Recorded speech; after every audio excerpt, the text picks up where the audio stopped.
সম্প্রতি ভারতের আহমেদাবাদে এয়ার ইন্ডিয়ার একটি যাত্রীবাহী বোয়িং 7878 ড্রিমলাইনার উড়ানের কিছুক্ষণের মধ্যেই ভেঙে পড়ার মর্মান্তিক ঘটনার পর ফের একবার নাড়া দিয়েছে ভারতের বিমান নিরাপত্তা ব্যবস্থা নিয়ে দীর্ঘদিনের প্রশ্নকে।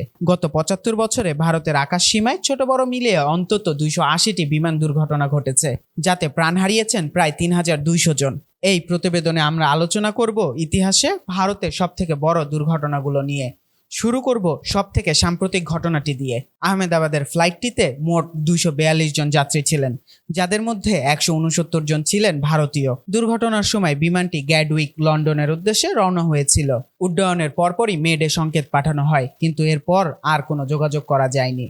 কিছুক্ষণের মধ্যেই শোনা যায় বিস্ফোরণের শব্দ এবং আগুনের লেলিহান শিখা দেখা যায় বিমানবন্দরের পার্শ্ববর্তী আবাসিক এলাকায়। তবে ভারতের ইতিহাসে সবচেয়ে ভয়াবহ দুর্ঘটনাটি ছিল ১৯৯৬ সালের চরকি দাদ্রি সংঘর্ষ। হরিয়ানা রাজ্যের চরকি দাদ্রি শহরে দুটি আন্তর্জাতিক বিমানের মাঝপথে মুখোমুখি সংঘর্ষে ৩৪৯ জন যাত্রী নিহত হন। এটিকে ধরা হয় বিশ্বের ইতিহাসে সবচেয়ে ভয়াবহ মধ্য আকাশ সংঘর্ষ হিসেবে। মুম্বাইয়ের বান্দ্রা উপকূল থেকে উড্ডয়নের কিছুক্ষণ পরেই এয়ার ইন্ডিয়ার বোয়িং 747 বিমানটি আরব সাগরে বিধ্বস্ত হয়। এই দুর্ঘটনায় ২১৩ জন আরোহী সবাই নিহত হয়েছিলেন। পাইলটের ভুল এবং যন্ত্রাংশের ত্রুটিকে দুর্ঘটনার কারণ হিসেবে ধরা হয়েছিল।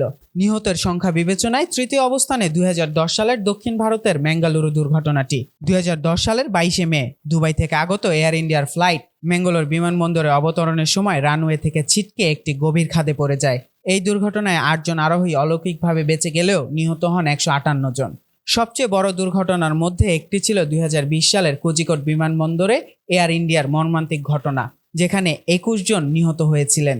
একটি টেবিলটপ রানওয়ে থেকে নামার সময় বিমানটি নিয়ন্ত্রণ হারিয়ে খাদে পড়ে যায়। তবে কেবল দুর্ঘটনাই নয়, ভারতীয় আকাশে ঘটেছে বেশ কয়েকটি বিমান ছিনতাইয়ের ঘটনাও।